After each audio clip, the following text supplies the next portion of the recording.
major political convention involves a good deal of expense, but in a rather unusual setup, bills from next summer's Republican convention in Dallas will be footed by private citizens in the form of contributions, not by the city of Dallas itself.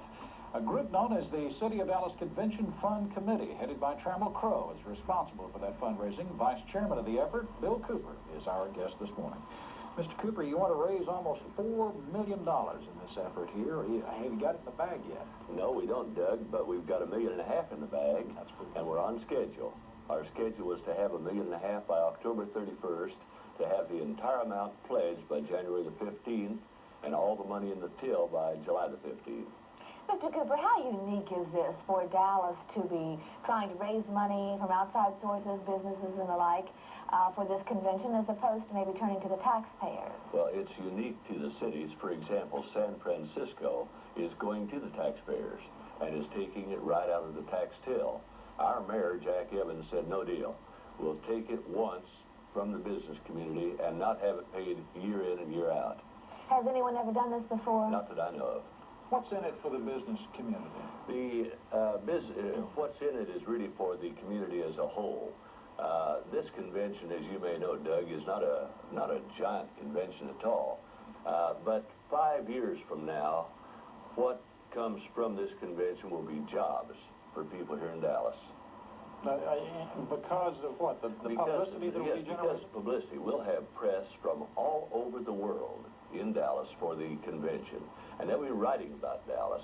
People in Japan, Germany, and so forth will see that we're not a town of dusty streets where there's a shootout every night. They'll see that we're a real city, and industry will move here. Tourists will come here.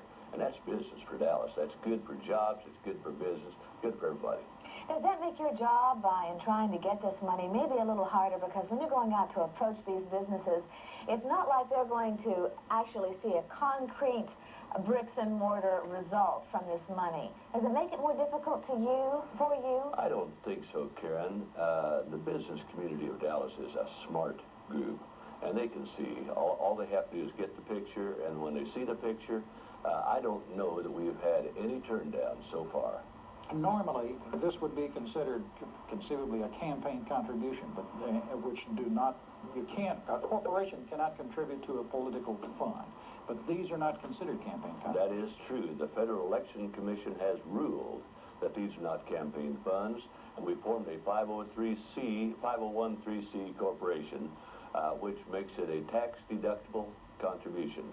Corporations can give it, and people can give it. Now, you've divided the corporations, or I guess all of the businesses in Dallas, into certain groups, according maybe to what they do. How has that That's right. working? We have 30 industry groups, for example, advertising, accounting, just going A to Z. And we have real heavy hitters chairing each one of the groups. People who know about maybe somebody, if you've got car dealers, you've got a car dealer who knows all the other car dealers. That's right, Roger Meyer. Oh, okay. Roger Meyer is so our car dealer. That's how it's working. That's and we'll right. go right to them and say, come on, you're my good friends, you can shell out some money. That is correct. Is there anything that a businessman politically can get out of this? I mean, would he get any special treatment from the Reagan administration? Absolutely not. Not from our fund. There's a political fund being raised also by the Republicans, and that can give some perks. Our fund gives no perks. This is a civic fund. We are nonpartisan. Now, what are we going to use this money for? Now, I realize it's going to be expensive all around, but have you set out some specific things? The specifics were set out for us. When the convention was sought, the Republican says we're going to have certain things. So much security, a tapered floor in the convention center, special lighting, special sound, things of that sort, special chairs. Some of the money, for example, will go to buy special tools for the police to use, special radios and cameras and so forth. So it's from one extreme to the other, a number of things that this money will... That is right. As I understand it, really, the original budget was a little bit more, and I guess you all said, hey, we don't think we need quite that much. We need to trim this budget back some. Well, I think we said to the Republicans, you don't need quite that much. Oh, is that how it works, son? They said, well, okay, maybe. And they said, we can do without this or that. Would you be able to raise this money if this were the Democratic convention? Oh, by all means. By all means. It would be exactly the same thing. The big thing is to have all the media here, and they'd be here for the Democrats or the Republicans.